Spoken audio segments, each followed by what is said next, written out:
Hello mga Papa users! So, for today's video ay ituturo ko sa inyo kung paano mag-convert ng points to coins using USDT. First ay i-click lang natin itong coins at itong top up. And next, i-click natin ang USDT at i-copy ang contract address dahil yan ang ilalagay natin sa withdrawal. So, punta tayo sa my points. Then, i-click naman natin itong withdraw now. At itong may arrow sa gilid. And click natin yung view or bind. And then, maglagay tayo ng password. At i-paste natin dito yung pinapi natin na contract address kanina. Then, submit.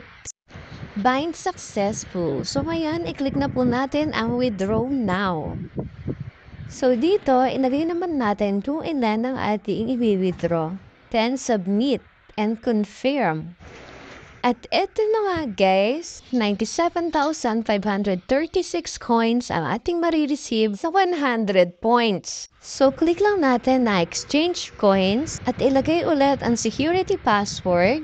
Then, successful. At ngayon, i-check naman natin ang ating coins kung nadagdagan na nga ba. At ayan na nga guys, pumasok na ang 97,536 coins sa aking coins. O diba, ganun lang kadaling mag-exchange ng points to coins using USDT. Tamang-tama ito para sa mga sugarol. So, yun lang po. Bye-bye!